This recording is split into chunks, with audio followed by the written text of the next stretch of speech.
Welcome back. It's your best friends. It's Austin and It's Sean. How's it going? what's up, man? How you doing? Doing pretty good. I'm doing pretty good. As I said last episode, I'm currently traveling. Obviously, this is not my Oh, standard background. yeah. So where are you at right now? What state? What I am city? in Austin, Texas. Dude, that's Uh, my Texas. that is your Texas. Austin's Yeah, Texas. That's what it says. Austin's Right Texas. when we Yeah. right when we came in. Don't forget it. This one's Austin Thompson's Texas. So many pictures of me just all over the city. Yeah, yeah. A lot of Yeah, good with ones. A lot of different bad with ones too, weirdly enough. But got some weird ones. Yeah, yeah. all the different lengths of facial hair too. Like That's this one, true. and then the clean shaven one, and people think it's a different person, but it's not. Yeah, yeah. And like short hair and then long Yeah, hair. short hair And Austin. yeah. Yeah. Um, but yeah, we got in. I am traveling with one of our a guest that we had on here one Oh, one time. of our guests is tied for top best guest ever. Yep, for I almost forgot the name of this podcast. Your best friends. My brain. You got Yeah, travel brain. yeah, Actually, that's I know right. why your brain's broken because of what you did last night. Tell us what happened last night, Sean. Where La- were you and what'd you do? Last night, me and said guest went to, I'll just say his name, Devin. We went to and we went to see Kendrick Lamar live, which was really sick. He's doing his tour for his new album, and it was really awesome. Yeah, I saw um some of your Instagram stories. Go follow Sean on Instagram. What's your Instagram handle? Sean D719, I think. Nice. I'm pretty sure.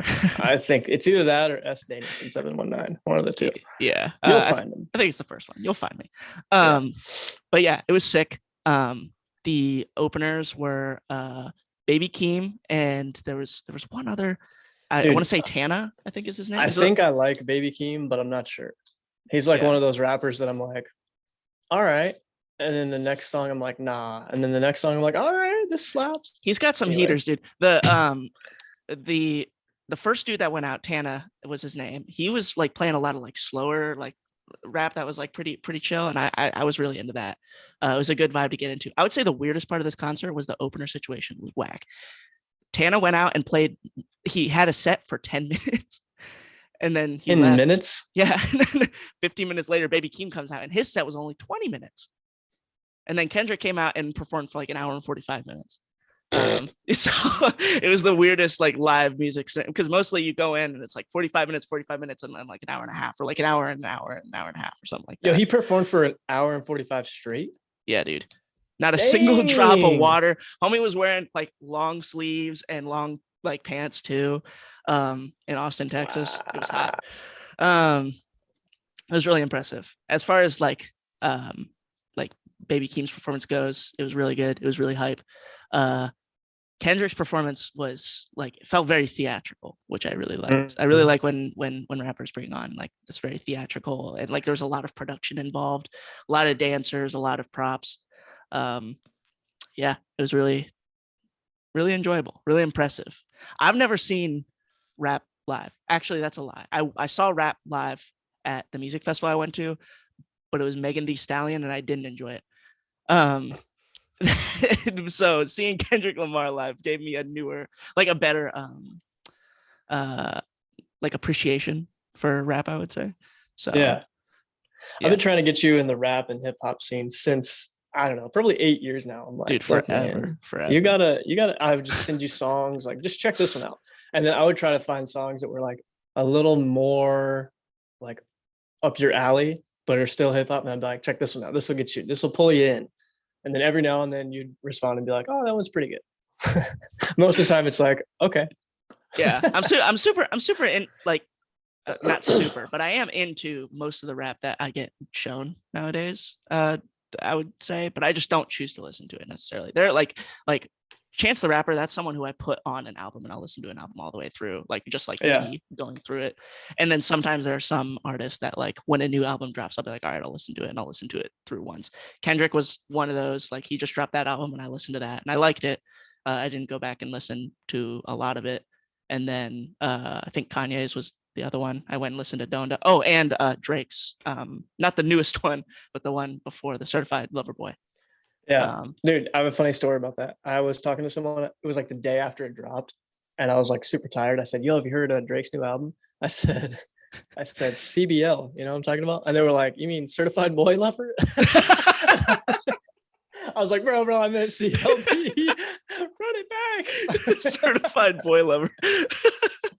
That's straight, baby. Certified boy lover. They got me. But anyway. Damn, that's funny. No, dude, actually, okay, I have a new appreciation for Drake's new album, by the way. Really? I told you, I was like, yo, you heard Drake's new album? And you were like, no, but Devin listened, he said it was mid. I was like, yeah, I agree. And then I told a few people who asked me, I was like, probably my least favorite Drake album that has been released. But I went back and I listened and I tried to like just feel what he was telling me to feel with the music. It's just club music, bro. And if you're just vibing, it's good music. Like it's Okay. easy to vibe to. So I went back and I was like, this is definitely just club music. Like these 2-minute songs that are just like very repetitive and like have a constant beat behind them that like never changes. Feels kind of boring, but if it's just like what's Background club music music. meant for? Yeah, easy listening background music. So I'll put it on as like easy listening background music. It's fire. I love it. I've been listening more and more and more over the days since he's released it. So I was gonna say, last time I saw you, you were bumping it when we went to the mountains. oh Or yes, some of the for songs. sure. I Dude, that was so funny. what? You go ahead and then I'll say Oh, whatever. I was just gonna say, that checks out because I feel like that album came out really like quick after Certified dude. Lover Boy. Boy lover. I almost said it. I feel like it came out like really quick. And when Devin told me that it was out, I was like, wow, didn't he just drop an album like not too long ago? Yeah. And then when he told me it was like not great, I was like, that makes sense. But it also makes sense what you just said of just like it's kind of easy listening background music. It's just club bangers. Club bangers, yeah. Yep.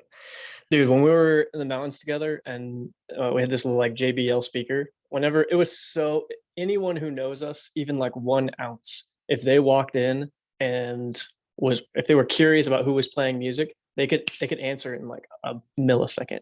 They would be like, oh, Austin's got the aux, or oh, Sean. Like they would have known so true. quick. That was so funny. That's so funny. Our music taste is so different. I know. Well, that's one thing we finally disagree about. Finally, yeah. I was telling Logan recently, tied for best guest ever, that we just agree too much. Just agree so much. Too much. It's like a little echo chamber. We need to debate. I'm kidding. We need to debate something. There's probably some like petty shit that we could debate. Yeah, you're right. And probably bigger stuff too that we just don't talk about. But yeah, fair. I don't know.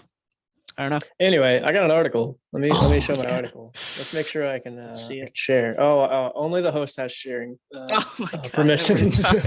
Every time. You should just do that every single time, so that I always have to ask you. It's kind of a meme at this point, so I might. It is definitely a meme. All right, I'm gonna share my whole screen. Let's do it. Start broadcast. So, first of all, this podcast is brought to you by cloudmusicsuite.com, your home for private music lessons. Look at this. Look at this young man playing guitar. He is getting smarter, man. Amazing. World-class instruction. Choose from a wide variety of carefully vetted instructors. Just got some new instructors today. Very exciting stuff. Go check them out and follow on social media. And check out the blog.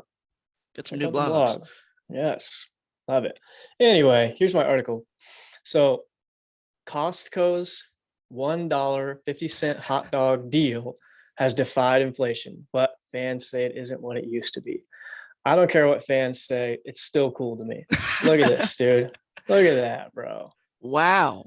Whoa, what is this? All right, this is part of our website review. Oh, all right, my God. So it just went to a picture I didn't want to go to, but let me just zoom in again. Oh, it did it again. There we go. All right. Quarter pound plus. I guess it's more than a quarter pound. All beef hot dog and a 20-ounce soda with a refill, $1.50.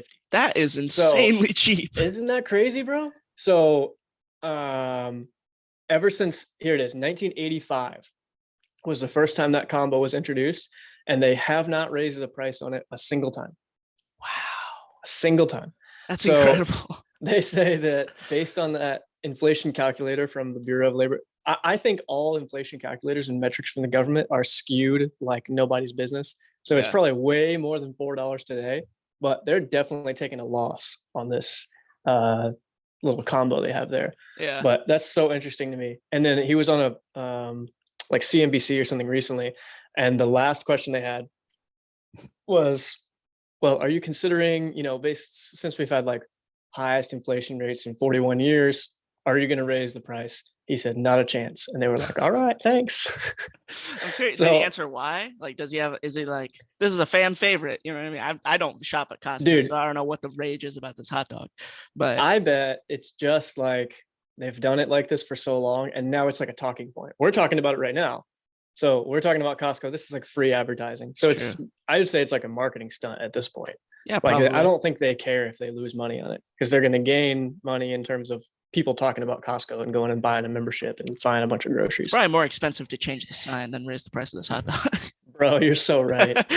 Change the sign at all 1,000 Costco locations. Yeah, they're like, oh man, that sounds like a whole thing. You're so right. Also, this is a hilarious infographic, dude.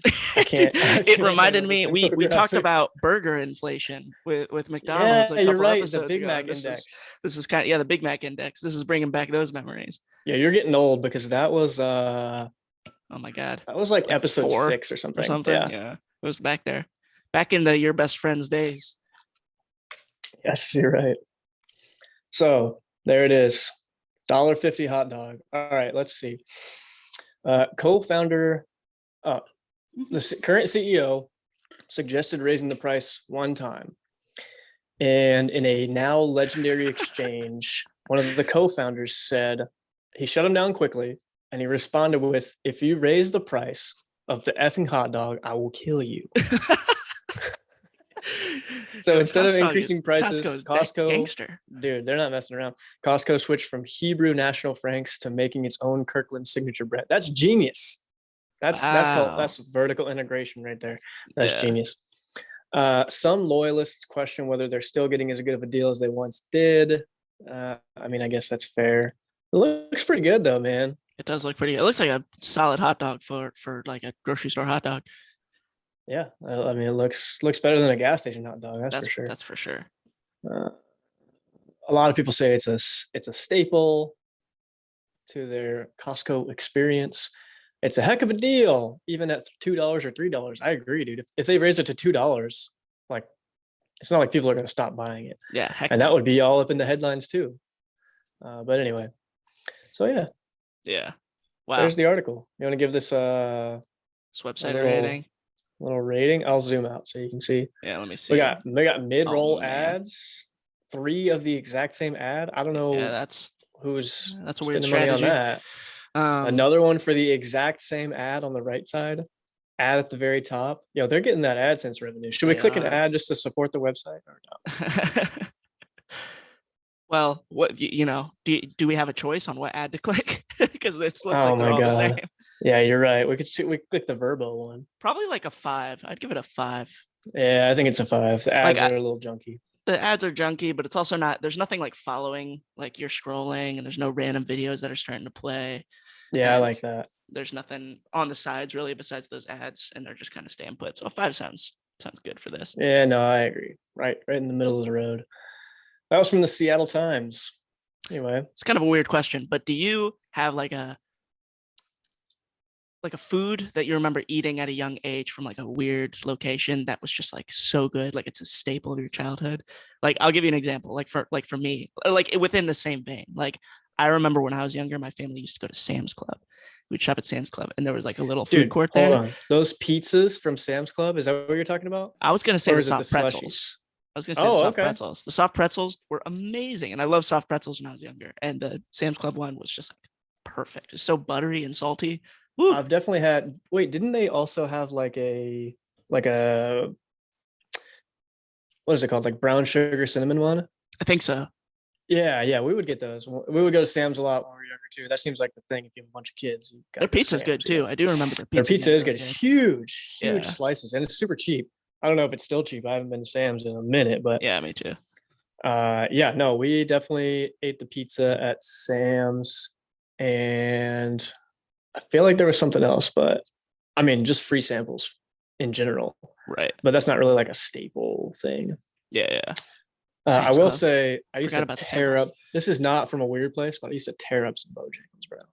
Some like nobody's yeah, business. So yeah. Isn't that? I think we talked about that in a previous episode. You said that's like where your mom would be like, "Yeah, you're trying to get some yeah, Bojangles right now." Like she's if you like, guys were out, like that would yeah, be the place to get some like time to 100%. get Bojangles.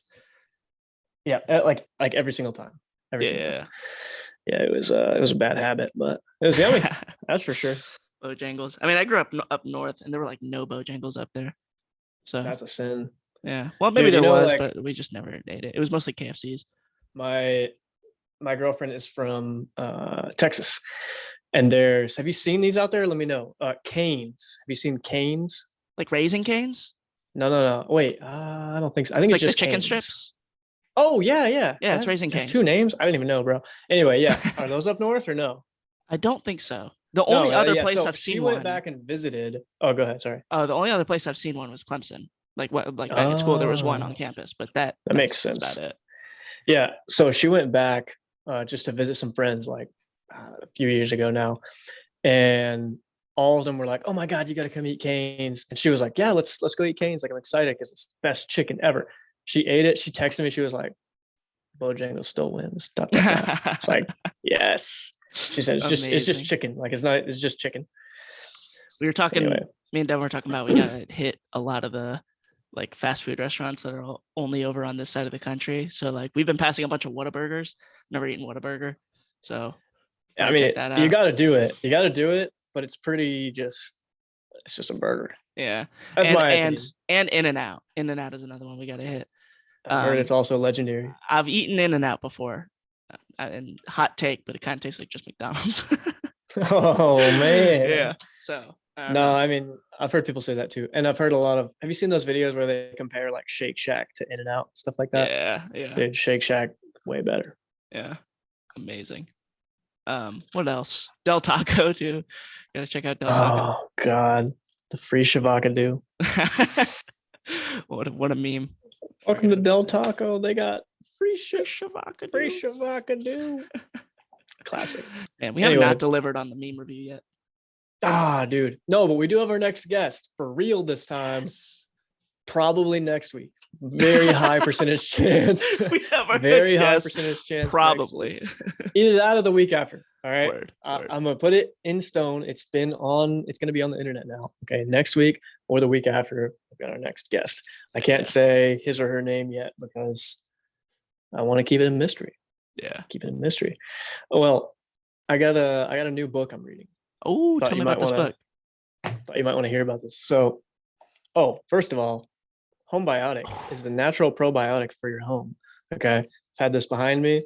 This is an amazing product. What it does is there's a bunch of soil-based organisms in here, and you spray this anywhere that you think might get moldy, or just on any surface in your house, just to make sure no mold grows there. Or if there was mold, after you clean it, with some hydrogen peroxide, scrub it down, make sure it's all good, spray your HomeBiotic on there, and then you'll protect yourself so you're not breathing in mold spores and getting unnecessary congestion. All right, check the link in the description for HomeBiotic. But here's the book.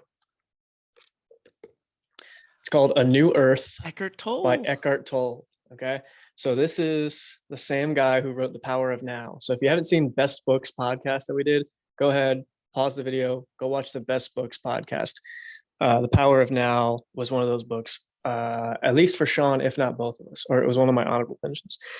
So it says, A New Earth, Awakening to Your Life's Purpose. So I just started it, but the whole first chapter kind of frames what's going on and what's about to transpire over the course of the book, which I like a lot. And it's pretty much about the collective consciousness of the human race and how one person becoming enlightened is going to open the door for more people to become enlightened. And if you are ready, then you can consume content like this, like read this book, and it'll push you even further toward that objective or goal of becoming enlightened. So I liked it a lot. I mean, Did you finish it? I'm not all the way through. I started it recently. So new book. I'll let you know as the days and weeks go on. Awesome. That sounds good. I think my mother is reading that, or she has read The that. same one? Yeah, she recommended it to me. So that's super hilarious that you brought that up. I love it. That sounds super sick. Like, I'm curious to know if he's gotten into this, just like how so can like the enlightenment of one person get to the, reach for other people to be enlightened. I mean, I have my thoughts about like why it might be, but I'm curious to know what he said. The analogy that was used the most was the first flower was the embodiment of enlightenment, and moving past what is to what could be, and what could be is like on the outside of your current possibility, right? So when there's one person who is enlightened, then that one person, whatever, who, I'm putting this in my own words, all the people that have 1 degree of separation from that one person have the potential to see what is outside of their current level of possibility, right? So if that person knows 40 people and half of those people are in a position to become enlightened, then 20 people have the potential to see what's next and get to the position of enlightenment. But if 2 people and each one knows 20, now we're at 40. If you have 4 people and each knows 20, now you're at 80. It's like impressions with marketing, you know? Like we look at how many impressions these YouTube videos get, and then it gives you an impressions click-through rate. It's like that. Like the person who was ready to receive our content, who saw our thumbnail, right, and clicked on it, that would be the analogy there. So yeah, I like that. I definitely feel like that's kind of where my mind was going. I feel like I know some people that are, I mean, what does it mean to finally be enlightened, but like as close to it as I think somebody could be, you know what I mean? And it's like those people, they're on my radar. There's some people I think about a lot. And so it's just like, it reminds me to get a little out of my head and start to like look inward a little bit and start to take things as they are and get myself a little bit closer to that state, I suppose. So that makes sense. I think that's cool. yeah, I've loved every word I've read so far. If you're not like an avid reader, and it might not be the best first book to dive into if you haven't read in a while, because it's a lot of, like, even me, I had to like go back through a few sentences to be like, let me make sure I understood what just happened in that sentence. But if you've listened to him talk and you've listened to any of his lectures, then it's easy to understand like where his brain's going. So It's a lot anyway, of not abstract that, thought. If it's yes, anything like The Power of Now, that it book reads very similar. I had to take a lot of breaks. I had to Yeah, like read a bit and put it down and like simmer on it. I need to think about what was said and just like kind of come back to it after a day or a couple of days and read another little bit just to, yeah. get a little bit more. So yeah. I mean, well, that speaks to another thought I've had. I'll just say my thought of the week now. Sometimes the most important thing that you've heard that's going to move you forward in your life in terms of having a better life or a more fulfilled life, or even like a skill. We both play drums. So sometimes you've heard things a lot of times before, but you were never able to apply them because you weren't in the position to, you weren't ready. You were not ready to hear what you were going to hear. I mentor a lot of people who teach other people, and that's a conversation we end up having a lot. It's like, well, maybe you're not saying things that are false. You're just not saying the things, you're not really meeting the student where they are. It is truly like a dance to figure out like, where is the person I'm trying to help and what's the right information to give them in this moment. Anyway, that's my thought of the week. It's like, you're not always ready to hear what you need to hear and what's going to be the thing that pushes you to the next level. Or someone else who's trying to help you might think that they know what is going to push you to the next level, and they say the thing and they take you through a exercise that they feel like is going to get you to that next level, but it's not going to be today. It's not going to be next week, and it might not even be till next year. Or, dude, there's some things that I've heard in my life that like 5 or 10 years have gone by, and I'll look back and be like, oh, that's what that meant. So I think just having a catalog of all the stuff, just being a big sponge for everything, super Yeah. important. Yeah. I was gonna say, I feel like I've had a lot of times in my life where like I mean, drums is a good example of this, but just like anything like spiritual or like self-helpy, I'll hear it at like kind of a younger age. I understand it objectively, but it's not something that like resonates necessarily. And then I hear it like way later down the line and it like clicks. And I'll remember like I heard it at one point and I'm like, man, why wasn't I, able to internalize it then than when I do now? And it's just like because one, I'm in a state to receive a little bit more Yeah. now at my age and from what I know. And also just like the information I've collected over the years has allowed me to I can use past information and other things I've been told to actually use the information that I was just given. Yep. Yeah, that's a good thought of the week. I like that thought of the week. I definitely relate. You got a thought of the week? I have a follow-up thought if you don't want to say yours yet. It's not really a thought. I guess it's just more something I've been doing more. Okay, well, you can say it. I'm interested. Well, it's just something random that I've dove back into more. So we've talked about like meditation practices before on the podcast. I've even warned on this podcast, but I talk to people all the time. Like, I don't know if sitting there is the best meditation. Like, I don't know if trying to clear the mind is the best meditation. And I don't even know if it's the most effective meditation. And it's definitely not the most applicable meditation to most people. So I think one where you're using your physical body is the most applicable meditation. And then the next is like, this sounds so like BS, but like truly trying to be all the way in whatever interaction you're having with someone else. Like that, I think is the best meditation. And like not just listening, but like you're immersed in whatever conversation you're having with someone. I think that, and like testing yourself and seeing like, did I just slip out of this conversation for a sec?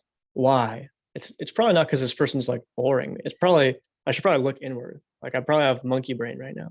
That's when I've noticed that meditation has impacted me the most is when I can realize that, I'll be having interactions or be doing things where I'm like, where's my brain right now? It's actually not like what's on the task at hand.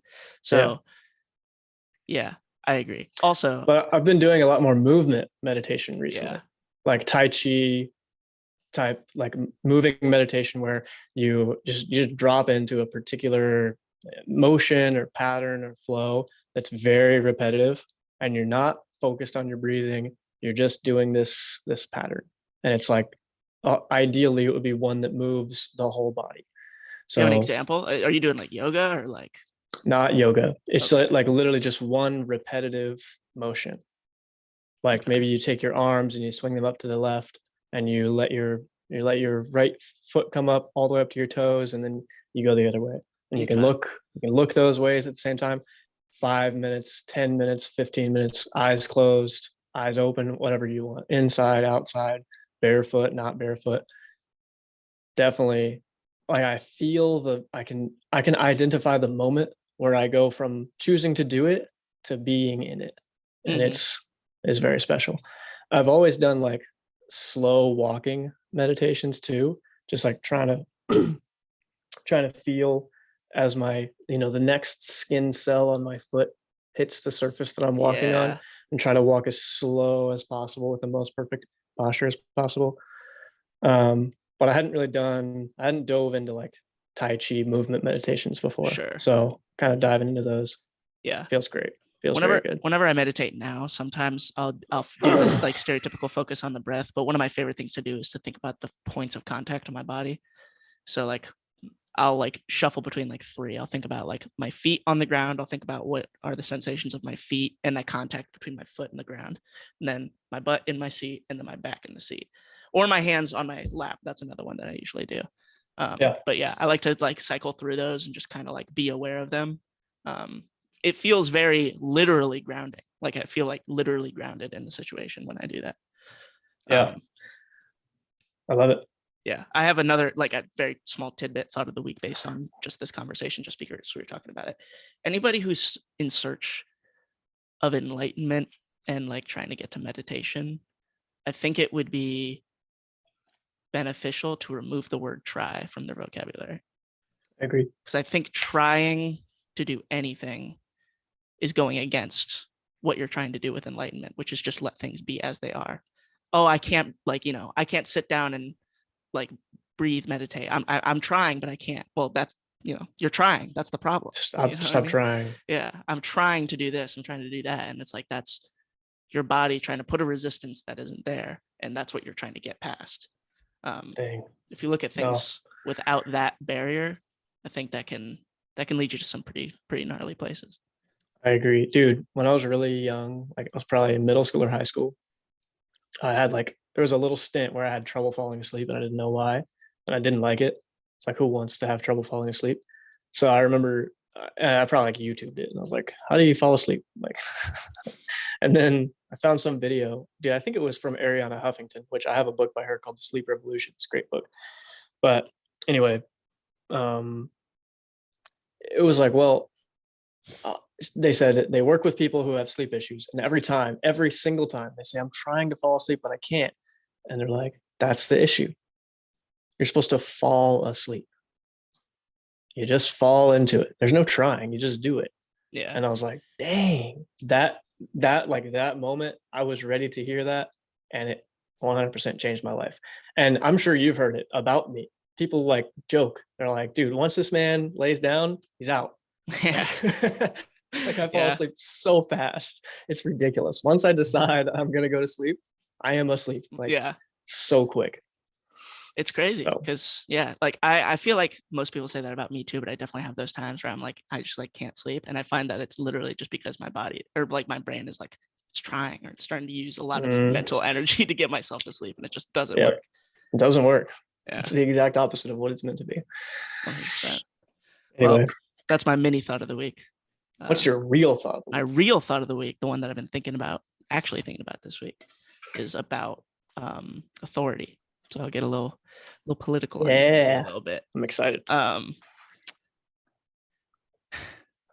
The Constitution was written a long time ago as this document that is supposed to be your God-given rights, and the government is supposed to protect those God-given rights, and you're not supposed to infringe upon those rights.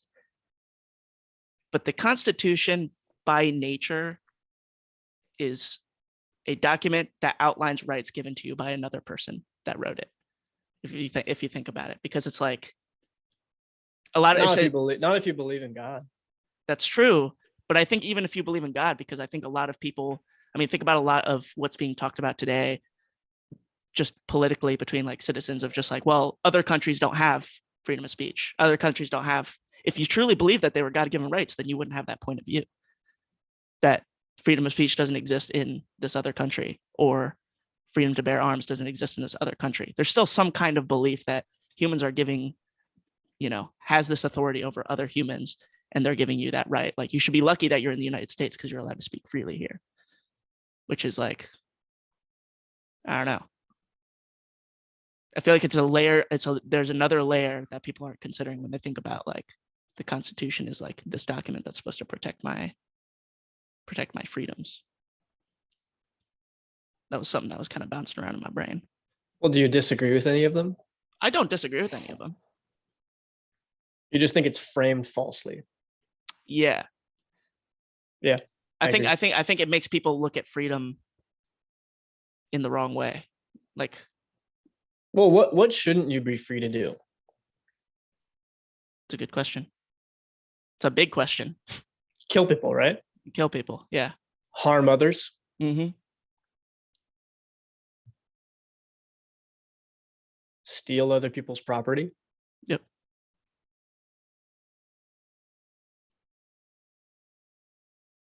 What else? What?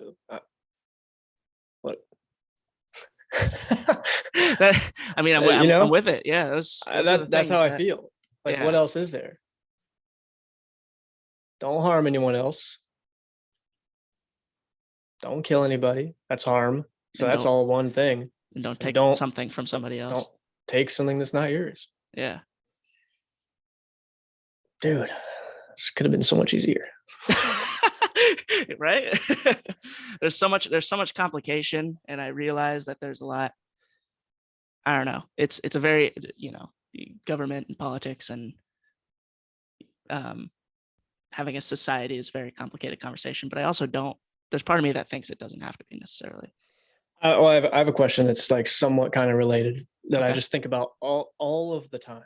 Every time I drive, I'm like, why is this paid for with government money? Which let's be reminded that government money is a tax on you in one of two ways: either a literal tax that you pay when you purchase something, or you pay income tax, or you sell an investment, or you sell a house, or it's tax on you in the sense that the government does quantitative easing and they quote print money, and now the value of the dollar is less. Either way, who is on the line for that? The The consumer. citizen. Yes, the citizen of the country is on the line for that, which is super unfortunate. The taxpayer, right? Yep. So should roads be privatized? Should roads and highways and bridges and all that, what should it be privatized, or should it still be public?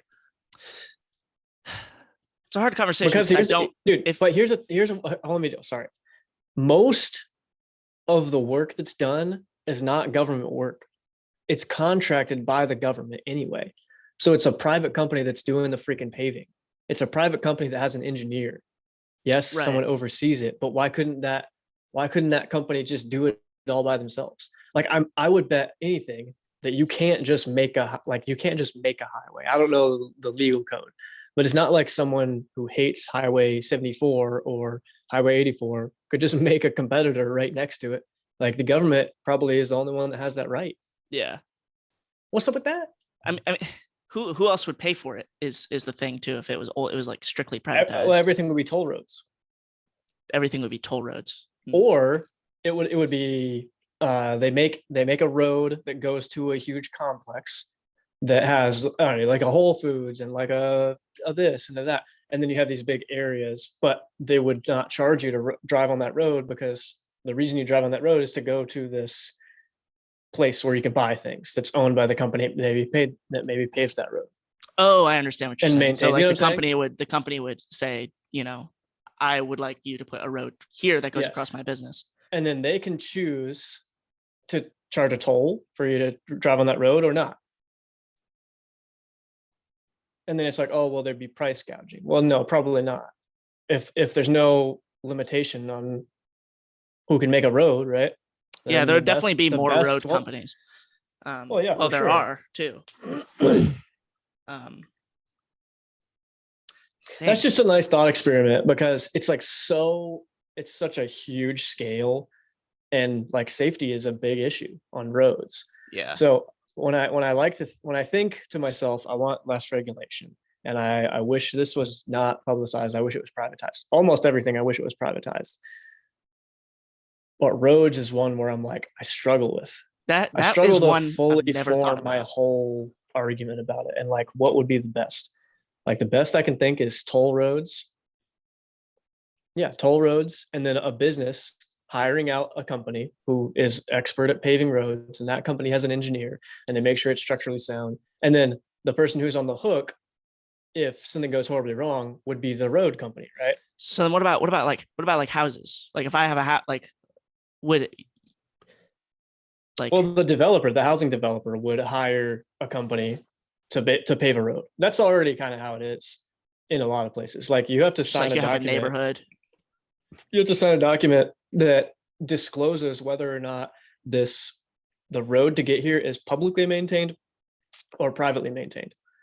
So there's already privately maintained roads, of course, but the vast majority of roads in the U.S., especially highways, are government. Yeah. The Department of Transportation. Wow. I need to sit on that.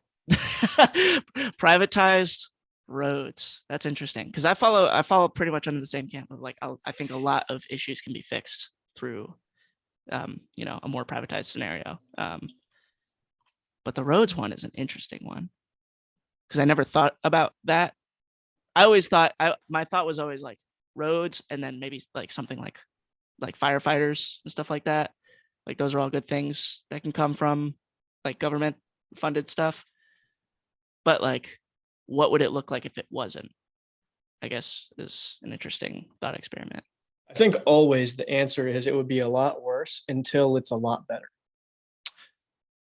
That's true. Because the market would probably take care of itself. But then who would pay the firefighters? Would you have to call them and wire money to them for them to come to your house? That's or so, every time they come to your house and put out your burning house, do you have to pay them after that? Like, I feel like everybody's political view nowadays is this is the solution and it's going to suck until it gets better. Like once you implement it, which is an interesting thing that I just thought about. I bet you could figure it out to where it wouldn't suck. But if we're doing like the libertarian thought experiment, I think most of the time, if you're letting the free market take care of it, there's going to be a period of not great, because like it needs to figure itself unoptimized. out. Yes, It's going to be a little, and it's a dance between the consumer and company, right? It's a dance between service provider and service buyer. Mhm. So anyway, yeah. Well, yeah. Well, yeah. Anyway, that was my thought of the week. love it. I liked where it went. I definitely want to think about that now. That's something I'm going to have to simmer on. Yeah. Let us know in the comments below if you made it this far. Drop a comment. Okay. Please. We didn't read a comment. We didn't read any comments on the last one, but we should. So I don't know where my phone is. Do you have your phone with you? Yeah. Yeah. So pull up a comment. We got one about personality tests. You want to talk about where people can find us? Yeah. So we're on Spotify, and there's a link in the description for Spotify. If you really don't like YouTube that much, but this was your first episode, go watch on Spotify. I had a couple people text me and said, "Bro, why aren't you on Spotify?" I said, "We are on Spotify." So we're on Spotify. We're also on YouTube. We're trying to get on Apple Podcasts, but not yet. Not yet. So soon. We'll get there. All right. This comment is from Taylor Kennedy. I would be so here for you guys doing personality tests on the podcasts. So, nice. And I said you so on much. it. So we need to get on that. Yes. And dude, what I think we're going to do, should I spoil it or should I let it be a mystery?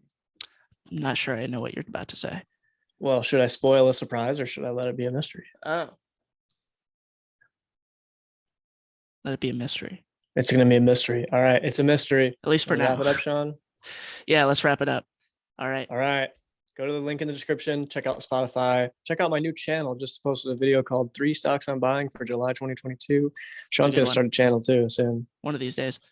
Check out HomeBiotic. Link in the description. Get that natural probiotic for your home. Keep your home mold free. Awesome. It's been your best friends. Thank you. Thank you. We love you. We love you.